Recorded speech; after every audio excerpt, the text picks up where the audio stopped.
This is Dr. Sridhar. Came back to you with another video lecture on problem solvings with the help of this Thevenin's theorem. How can we make use of this Thevenin theorem to reduce or to find out the currents through resistors or any passive elements or the drops across the passive elements? So we are going to discuss this Thevenin's theorem with the help of this simple electrical circuit. Now this circuit is having one voltage source 20 volts and 4 ohm and 5 ohm, 2 ohm and 3 ohm, 4 resistors are there. So what is the problem here is calculate the current flowing through 3 ohm resistor. So my intention is this is 3 ohm resistor is the resistor through which how much of current it is flowing because of this 20 volts. So generally this problem can be solved with the help of mesh analysis or by applying the Kirchhoff voltage law or any basic electrical theorems. But here this problem I am going to solve with the help of this Thevenin's theorem. So of course, if any circuit is having only one voltage source, then basic theorems is a better idea, like Kirchhoff voltage law we can use to determine the currents through any elements or the drops across various passive elements. That is a good idea. But the thing is, if the number of loops are less and number of voltage sources are also less, I mean to say number of voltage sources means active sources are less and meshes are loops are also less. In such cases, mesh analysis or loop analysis is a good idea. But if the number of active sources are more in the equation and more number of loops are also there, in some cases my appeal is better you go for Thevenin's theorem. In my previous video, we have covered one or two problems on the Thevenin's, and again for giving good idea about and the fundamentals required for calculating the current through any particular resistance or the drop across that particular resistance. Now we are going to take one more problem to highlight the importance of this Thevenin's theorems. So this is the circuit I am going to take.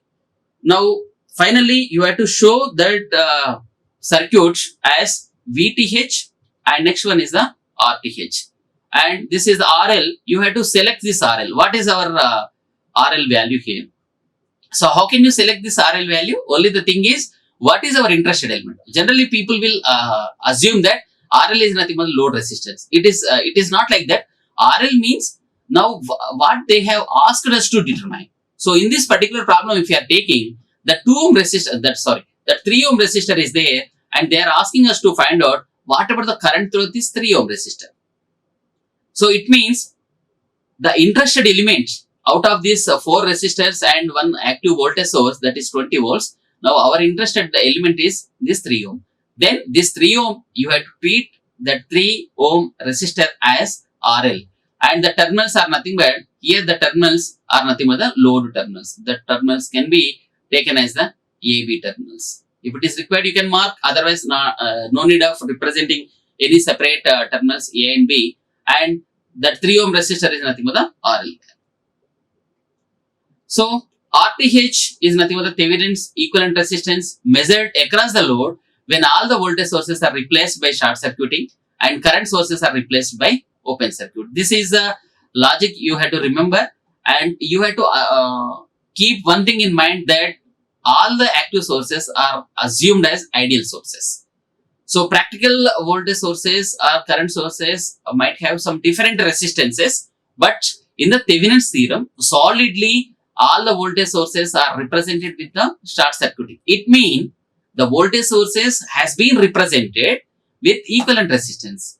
So when the equivalent resistance of voltage source is 0, means short circuiting, means we have assumed the voltage sources as ideal in the nature. Only ideal voltage sources will have 0 internal resistance, and ideal current sources will have infinite internal impedance or resistance. If the circuit is DC, it is resistance. If the circuit is AC, that will be the impedance. So we have assumed that all the active sources are ideal in the nature.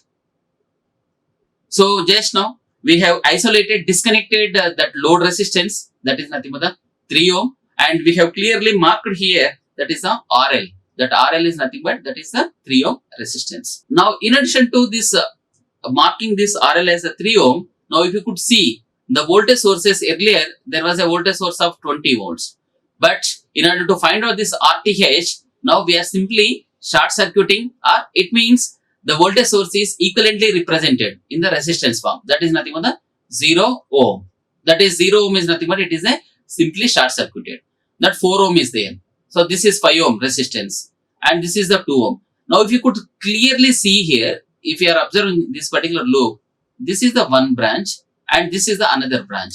So this branch and this branch is nothing but exactly in parallel to each other. So this 4 ohm resistor and 5 ohm resistor are in parallel. So the equivalent of this is nothing but the 4 into 5 by 4 plus 5. So that is 20 ohm by 9. So that is some 2.22 something we are going to get. So that is nothing but equivalent of these two branches. Now see, that is the same thing here. We are writing here 2.22. Anyhow, the 2 ohm resistor, we are not at all disturbing that. So 2 ohm and this is 2.22 and RL is nothing but this is 3 ohm which was isolated from the circuit. So RTH is how much now? So the resistance you can see from the load terminals is nothing but 2 ohm plus 2.22, that is totally the total resistance is nothing but the 4.22. So this is the RTH, we got this value. So resistance, how we are going to determine RTH, that is the Thevenin's equivalent resistance is nothing but the 4.22 ohm. The next one is open circuited voltage.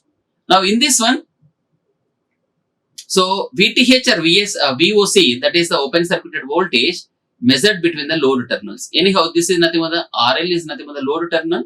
So already we have calculated RTH in the previous discussion, that is 4.22 ohm. So VTH is nothing but, so whatever the VTH here. So 2.22 into 5 is equal to 11.11 V. So that is the voltage between these two terminals. 5 ohm is into 2.22. So 2.22 is nothing but, already we have calculated the current. What is the current now? The current is nothing but how much of this VTH, VTH is nothing but we can see here from this particular point. So whatever the value here, the value is nothing but the voltage in this particular line. So from here to here, whatever the voltage you can see. So if you want to determine that, first of all, you should know whatever the current here. The current value is nothing but how can you find out this current here? This is the 20 volts and this is the 4 ohm resistor. This is the 5 ohm. Because the current, of course, you can assume some current here, that this is the current. Now, whenever this current approaching to this particular node, some of the current will be coming into this 5 ohm and some of the current will go into the 2 ohm. But this 2 ohm is not completed. So, this 2 ohm, the current into this 2 ohm is nothing but this is the 0 amps.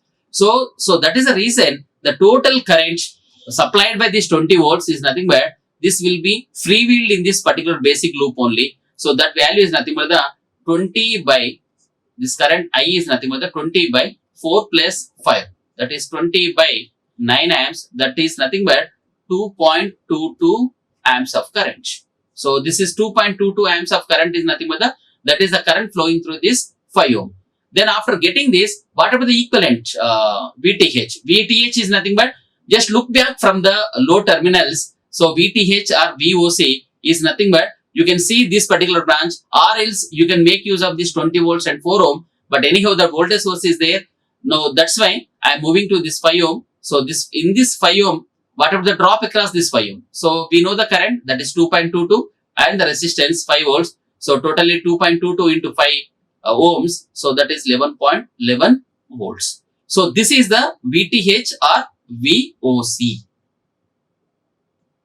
So this is the loop we can take here. This is the same just now we have discussed.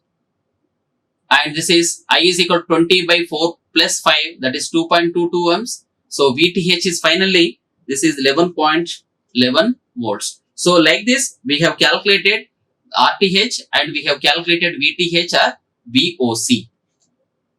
So finally, you can show with some simple circuit, that is VTH is nothing but 11.11 and RTH is nothing but that is 4.22 ohm.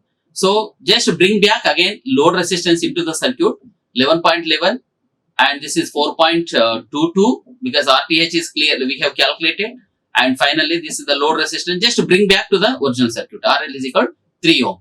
Now what they have calculated, they are asked us to determine the current through this RL. So how much of current here? What is the current here? How can we calculate? We know the voltage, so VOC or VTH divided by RTH plus load RL. So that is 11.11 divided by 4.22 plus 3 ohm. So this is the total current flowing through that. So that's the same thing here, 11.11 divided by 4.22 plus 3. So that is finally the current through this 3 ohm resistor is nothing but 1.538 ohm. So this is, of course, this method is very simple. Otherwise, even though if we instead of this Thevenin's theorem, if we were used that Kirchhoff voltage law or mesh analysis, it is a time consuming process. Definitely you have to spend more amount of time in order to get the value of the current flowing through this 3 ohm resistor, or not only 3 through any resistor. In these cases, what happens, only the two major parameters we had to calculate, that is the Thevenin's voltage and Thevenin's resistance, that is the equivalent resistance, look back from the load terminals. In this process, voltage sources can be short circuited and current sources can be open circuited, and RTHs we had to calculate by doing so. And then VTH, if you are seeing back from the load terminals, now the drop across the parallel branch, how much of voltage drop is there, that can be taken as a VTH or VOC.